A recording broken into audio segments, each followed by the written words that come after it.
So we left off on Monday talking about thyroid hormone, okay, and how we use thyroid hormone to regulate metabolism. It is a permissive hormone. It helps other ones function better, especially this set of hormones, or in some instances, they're called neurotransmitters, depending upon from where they're released, with this broad category of things that we call catecholamines. Okay, catecholamines. Epinephrine and norepinephrine, right? Or adrenaline, or noradrenaline, as some, if you're an old person like me, you were taught that it was adrenaline, and then somewhere along the lines, they decided, no, we should call it epinephrine, okay? But epinephrine and norepinephrine come from many places, but from a regulating blood glucose, regulating metabolism during exercise standpoint, we're going to talk about their release from the adrenal medulla, okay? From the adrenal medulla. Where are your adrenal glands? Top of your kidneys, okay? Top of your kidneys back here, all right? What do epinephrine and norepinephrine do? Well, they increase metabolic rate. They increase glycogen breakdown in the liver to dump glucose into the blood. They increase the breakdown of fat from adipose tissue. They increase heart rate. They increase force of contraction of the heart, which raises stroke volume. Together, both of those things raise cardiac output. So they increase blood flow. They increase blood pressure.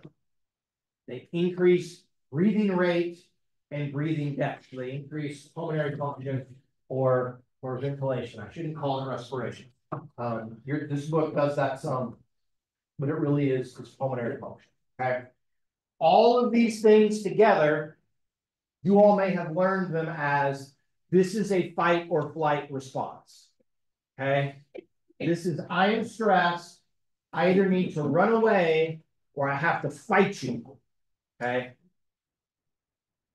And so what all of this does is it prepares us to have energy substrate available to be able to increase force production and either run away or fight. Okay. This is the fight or flight response that we're going to see right here. I'll show you guys a little bit later on. The release of epinephrine and norepinephrine is directly related to exercise intensity. If you stand up and then we sprint around the room, you get a giant spike in epinephrine and norepinephrine. If you start walking, you get a little bit, and it comes up, and then it kind of levels off, and it will stay at kind of a low level. If you jog, it's going to go up more. So it's directly related to exercise intensity. And that's because intensity is going to determine what we need for all of these things. You guys remember, I think it was last week that I told you all that we had the crazy idea when I was a grad student to go do all this crazy lower body resistance training. And then we went and got on the bike and rode for like an hour and a half or 2 hours in an effort to try to increase our fat mobilization. The big thing that doing the resistance training did first was it spikes epinephrine and norepinephrine. It's high intensity, big spike. That leads to signals to break down fat, dump fat into your blood. So then when you do aerobic exercise, you'll use more of that fat as an energy substrate. Okay. I'm not suggesting from this that you go and watch Saw or whatever scares you, and then you go and exercise if you want to increase fat mobilization and do those things. But it could work. Okay. But it could work. Uh-oh.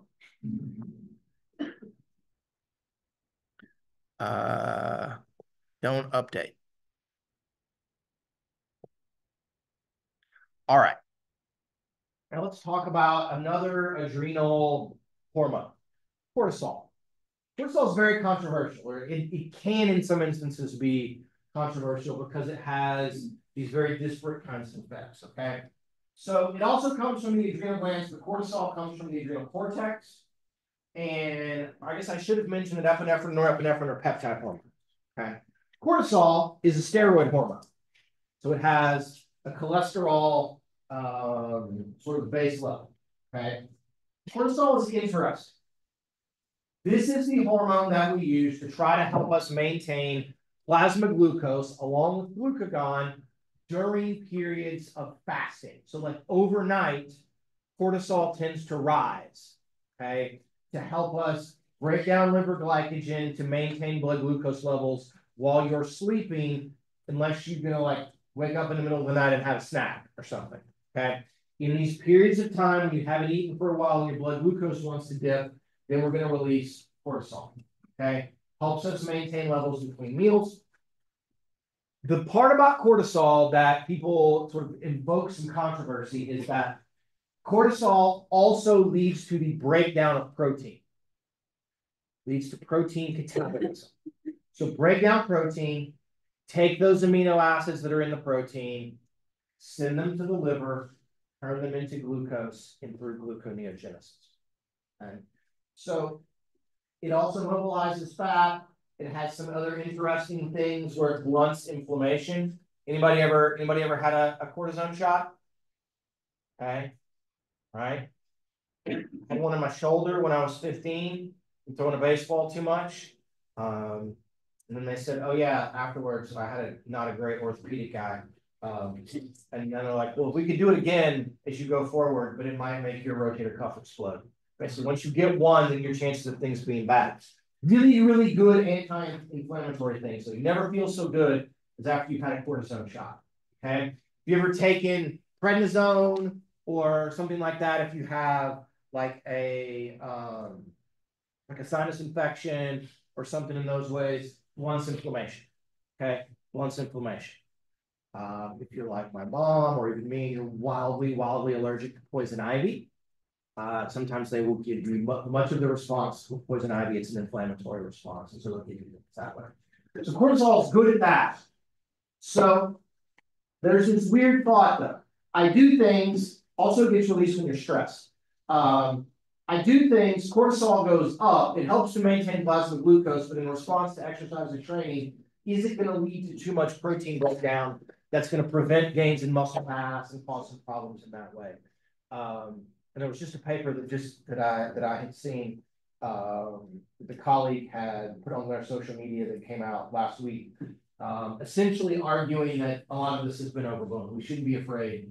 We shouldn't be so afraid of cortisol in the midst of this. Cortisol does some weird things. Okay, when you see it's going to have a weird response in comparison to the other hormones during exercise, it kind of goes up and then it comes back down, and you can use it. Okay.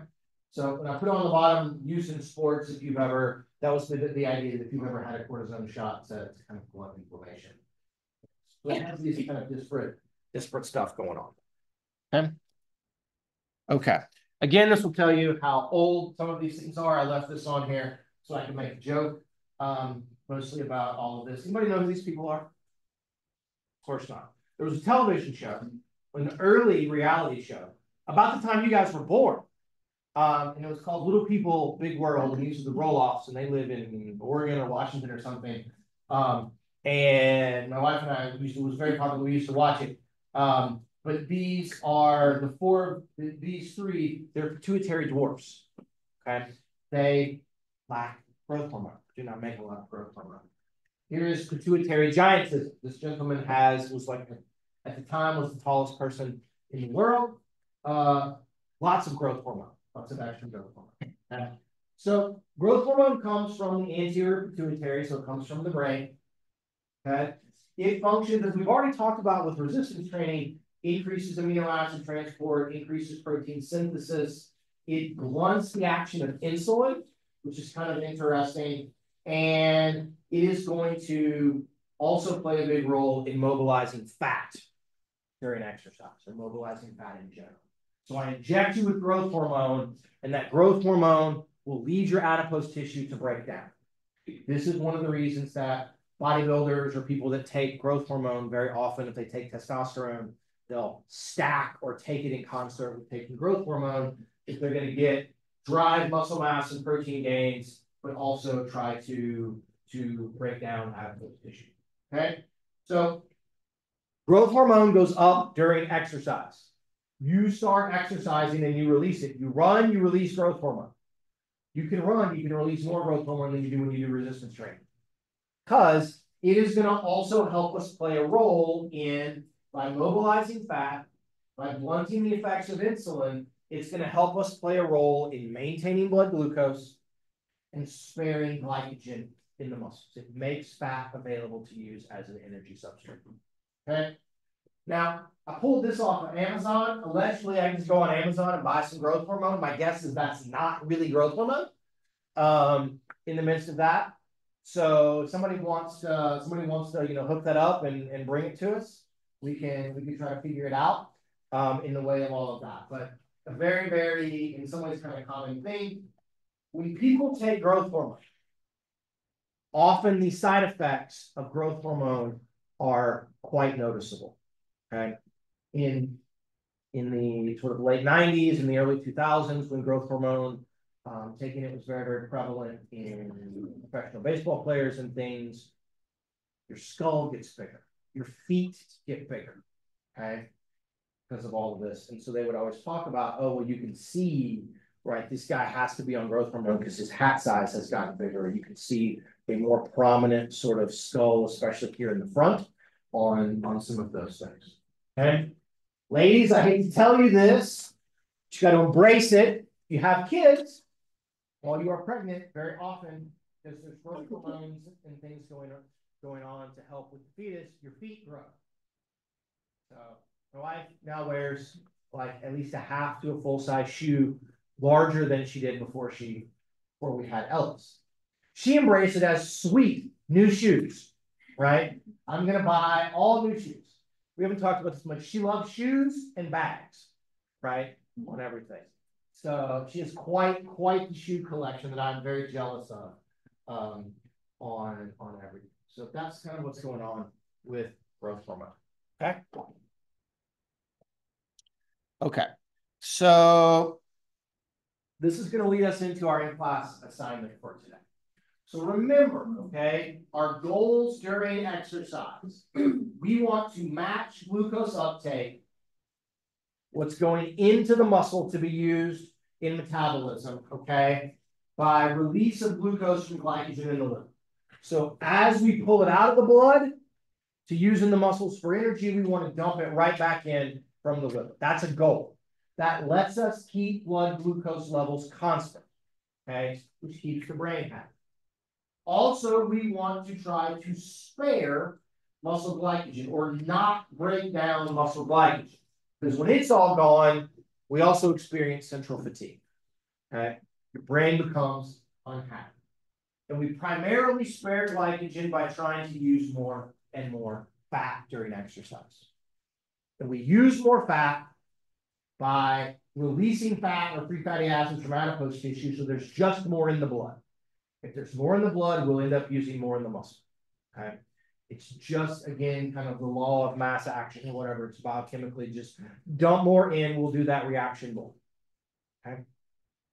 So here's what I want you guys to do. Okay?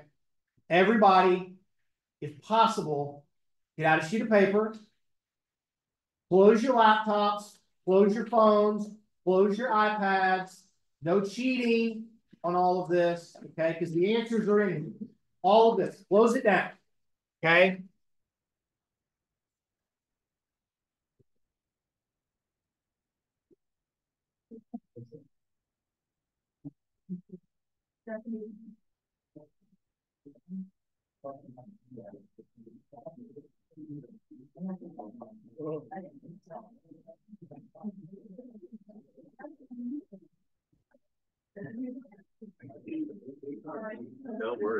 Okay, now with the folks around you, I want you to make a chart. Make a chart. And I want you to list the hormones that we've talked about. Hopefully you remember those. List the hormones. List the endocrine organs. So where does that hormone come from? List what the function of that hormone is, you think. And then based upon those things and these as our goals, tell me what you think happens to that hormone in response to a bout of exercise. Okay? All right. I will give you maybe up to 10 minutes. Emily, yes. No, you can do them together. You can do it together. Always together. It's less paper for me to have to lose later on.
This whole, like the whole deal.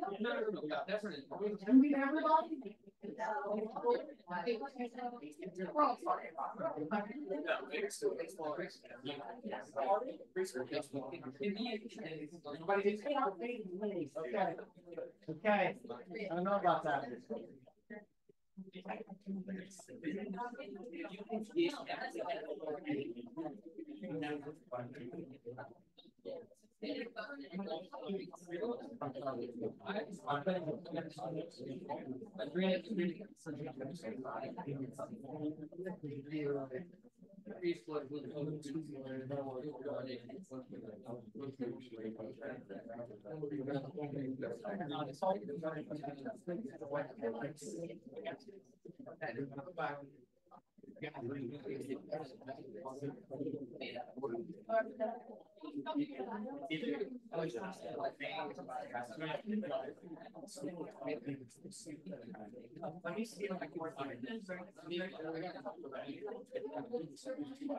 My daughter was no, you're like absolutely you're not buying it.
And how might that play someone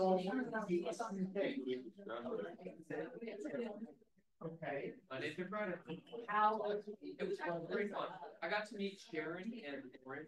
And Sharon really got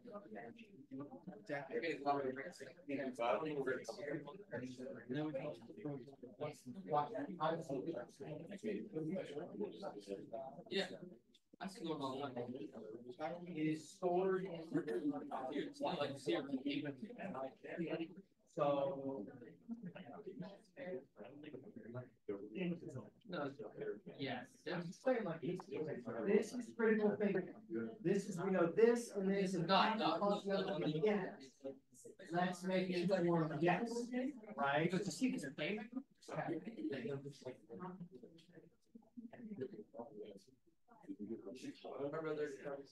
All right, group, are we closed? Good. I'm good. I think I got it. Yeah?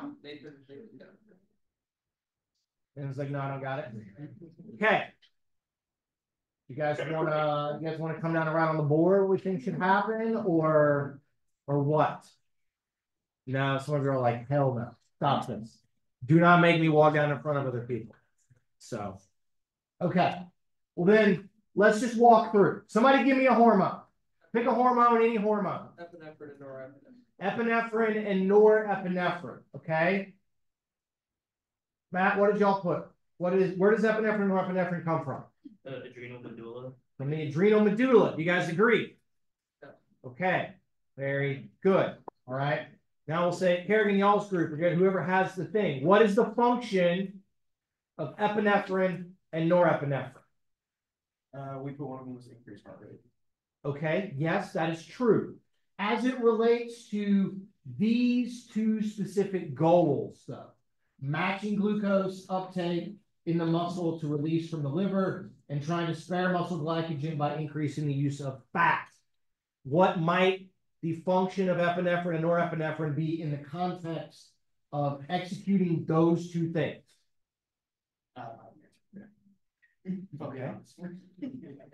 Didn't write that part down. Okay. Anybody else like to weigh in? Increase fat mobilization. It increases fat mobilization. Okay. Anybody else? Anything else? Is there anything else? So it leads to glycogen breakdown. Okay. So, given those two things, okay, and this is what I was trying to talk to this group about. Okay. This is critical thinking, guys. This is, if these are our goals and the hormones do these particular functions, let's make an educated guess on what we think is likely to happen to them during exercise, okay? If these are our goals and epinephrine and norepinephrine do multiple things that help us sort of fit in with these goals, what do we think should happen to them during exercise? Also, I just said it like 10 minutes ago, but what happens to them during exercise? Increase, okay? They're going to increase during exercise. Okay, they're going to increase during exercise. Very good. Okay. All right, let's pick a different hormone. Okay, Derek, what about y'all's group? Give us another hormone. Insulin. Okay, insulin. We'll go back. Now, what y'all say insulin? The function of insulin is? We said that it signals receptors at GLUT4 to move to the outside of the cell to bring in glucose. Perfect. Buzzword, GLUT4, whatever y'all said, okay? Insulin signals to move GLUT4 to the membrane. What is that going to do? Decrease blood glucose. It's going to bring glucose in, okay? What tissue does insulin come from? Pancreas. So let's pick. Audrey, y'all's group. What did y'all say happens to insulin during exercise? We didn't do insulin. We haven't gone there. Hadn't gotten insulin. Okay. That's not a problem. Aaron, y'all's group. Insulin increases with exercise. How many of y'all said it increases with exercise? Okay. Plausibly, why should it increase with exercise?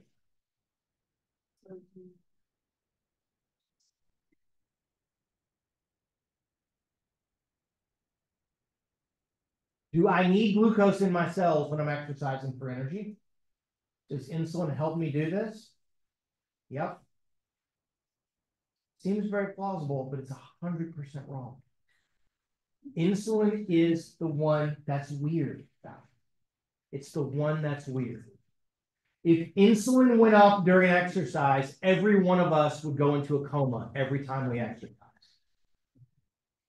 Yeah, it would be too much. Okay. Insulin's the only one that's weird. Okay, it's the only one that's weird. But you would think, oh, this is going to be helpful, but it's not. Why is it okay? I am going to drive massive amounts of glucose into muscle cells during exercise. Okay, that part of our thinking is 100% correct. But if insulin goes down during exercise, how on earth am I going to get the glucose in if it's not using insulin? Nathan?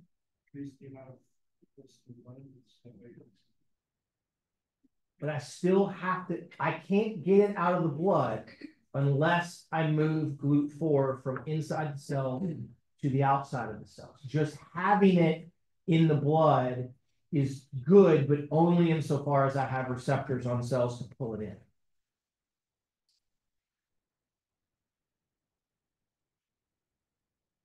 How do we do it? You guys remember on Monday when I said that we can, in essence, almost treat type 2 diabetes by having people exercise? What is it about exercise? It's like an insulin factor.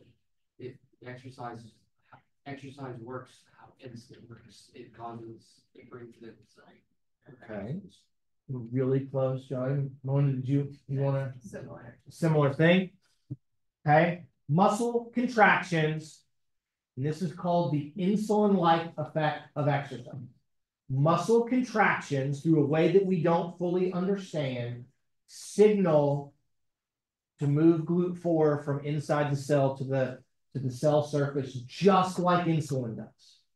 Just like insulin. And so we're getting glucose pulled in because of the contractions with exercise. If we added an insulin signal on top of that, we would drive even more glucose in, and it would be more than we could match with glycogen breakdown in the liver. So our blood glucose would drop and we'd all go into a coma. Okay. This is why if you take a person who's a type 1 diabetic and they're going to go and exercise, you don't want them to take an insulin shot before they go and exercise, because you're going to get the double whammy effect out of all of this. Okay. So in that instance, I know it seems like insulin should go up. That's very, very good logic. But because of that counteracting effect of the contractions, insulin has to fall during exercise. Okay. It has to fall. Okay. All right. Let's do another one. Let's do another one. Landon, y'all still give me another one. Growth hormone. Growth hormone. Okay. Let's try to figure out who have I not called on. And that also is like, oh, we're down to the place like whose names do I actually remember? There's just a few of you guys, you know, sit on the sides and in the back. I'm like, oh, because I couldn't always see your nameplates on things. Okay, sorry. Growth hormone. We'll just come here. Los, where does the growth hormone come from? Pituitary. Good. What's the function of growth hormone in the context of this?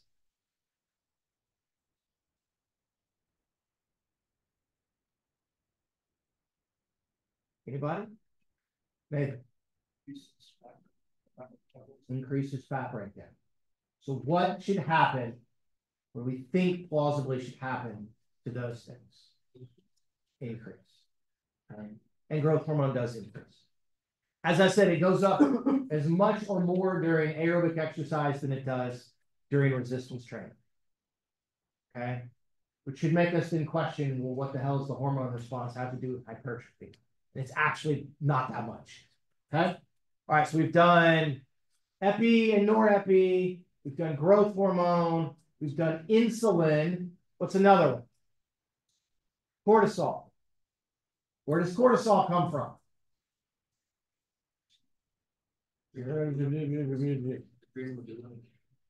Not the adrenal medulla. Close. It comes from the adrenal cortex. Adrenal cortex. The function of cortisol is, in this context, what's cortisol do? breaks down protein. Okay. Breaking down protein helps me do what? How? Right, it's still protein.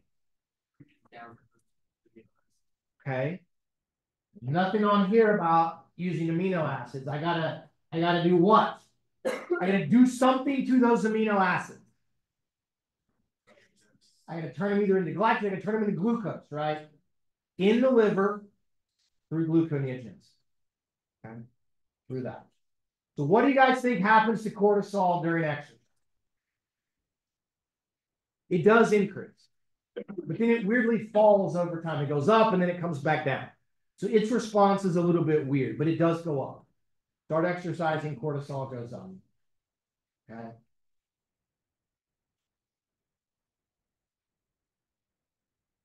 You just hear about the ideas, right? That if you basically calorically restrict yourself, that you'll live longer, right?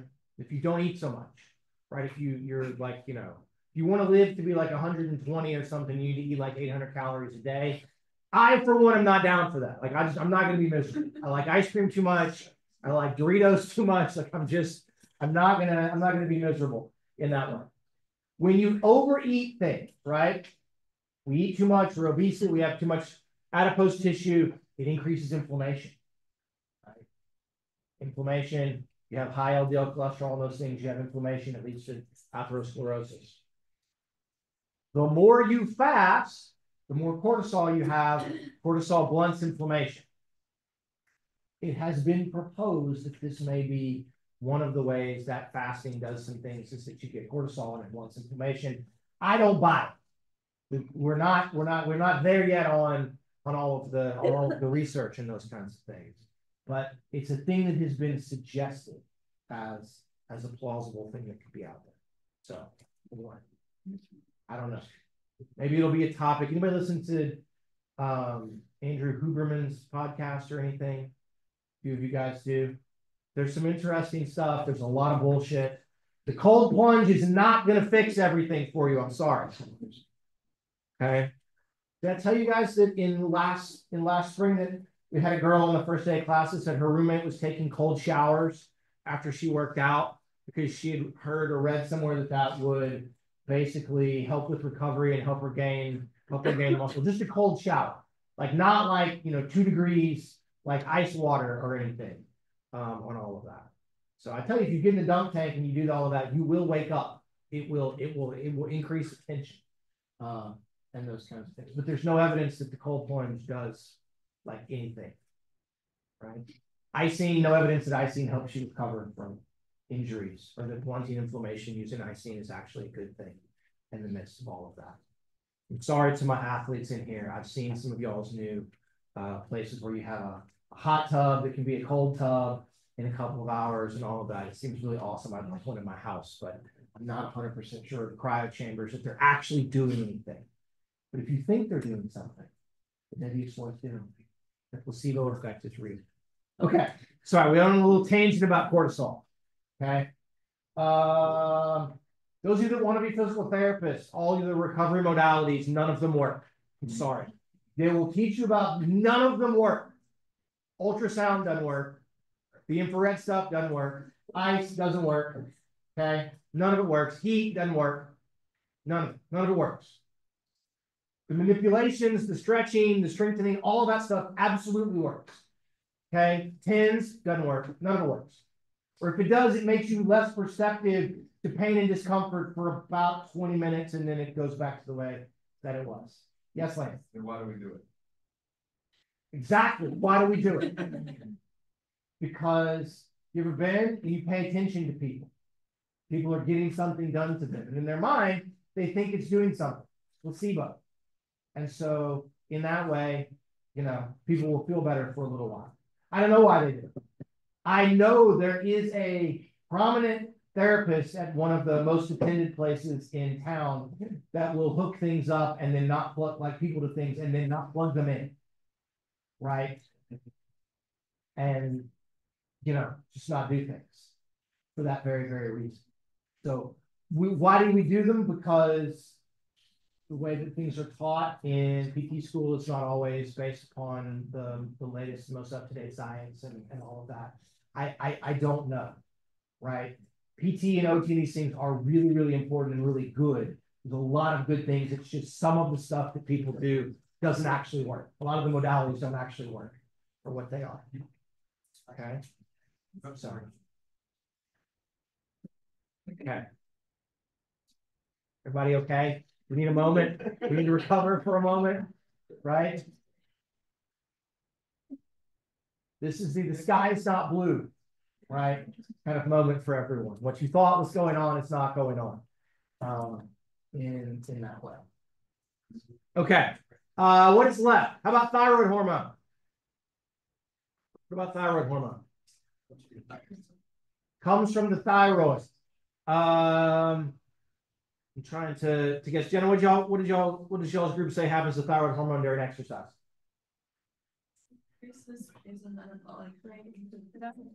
Okay. What do y'all think happens during exercise then? Up, down, same? You said it. It does. It increases. It absolutely does. Okay. Good. Okay, mostly because it helps epinephrine and norepinephrine function correctly. So if those go up, we want thyroid to go up a little bit as well. Okay, but it does all kinds of weird and wild stuff. So we're only left with glucagon. Is that it? That's the only one that's left? Yeah. Okay. Where does glucagon come from? Pancreas. Alpha cells. Right? I'm like, yes, alpha cells. Okay.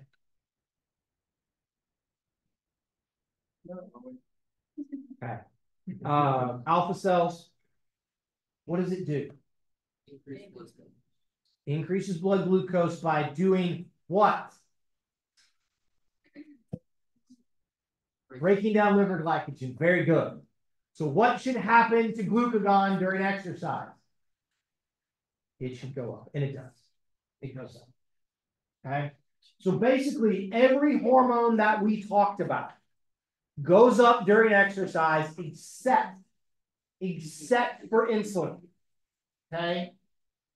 And insulin seems like it ought to go up, but it doesn't. But it doesn't.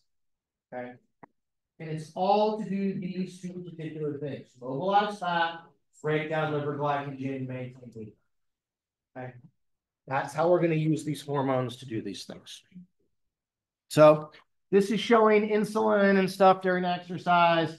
This is showing epi, norepi, glucagon. Cortisol is this weird one in orange where the cortisol goes up and then it comes back down over time, where the other ones, epi and norepi and glucagon, are kind of going up and then plateauing. Okay. That's during 3 hours of exercise. Okay. This is showing epi and norepi in their response to exercise intensity. So here's the big spike when you're doing sort of all out exercise, and then it's a much less of a spike if you're walking. Okay. So that shows the effects of intensity. Okay. So these kinds of things. This is illustrating sort of and showing you the cortisol response and the free fatty acid response, and then growth hormone, epi and norepi, and the free fatty acid response. So I show you guys this to say that there's going to be just a little bit of a lag, just a little bit. You got to release the hormones. Then they have to go off and actually execute their functions in different tissues. And then our appearance of extra fat in the blood and then our use of that fat in the muscle tissue is going to lag behind just a little bit. Okay. So that's just kind of showing and overlaying all of those things on top of all of this. Just don't worry about sort of glycogen depletion. We'll spend our last couple of minutes talking about exercise and fluid balance. Okay? So during exercise, an interesting thing happens. You guys familiar with, maybe not if you haven't had physics, there's a thing called hydrostatic pressure and a thing called oncotic pressure. Hydrostatic pressure is water pressure. Okay. Oncotic pressure is like we put a bunch of salt in the water or whatever, and it's going to try to drive and move things by osmosis. Okay. During exercise, because of both increases in oncotic and hydrostatic pressure, blood pressure rises in the blood vessels. So water pressure in the vessels is higher than water pressure in the cytoplasm inside of a muscle cell. So it drives fluid, it drives water out of the blood into your muscle fibers. Okay. This is the pump during resistance training. This is, I did some things and I'm gonna look in the mirror and flex a little bit. Okay. I've driven water out of the blood into the muscle fibers. They are physically bigger. Okay. So these two things are going to happen. We have to counteract that, though, with the fact that we also, especially if it's hot, we will sweat. And so we will lose additional fluid out of the blood via sweating. So the net effect of all of this is that plasma volume, or water in your blood, may fall anywhere from 5 to 10% over an hour to an hour and a half if we measure it during exercise. Okay. This is, in essence, you dehydrating. Okay. This can have impacts on cardiovascular system function. Okay. It can have impacts on if you continue exercising on your ability to continue sweating and dissipating heat. There's a hormone response to this though. Okay.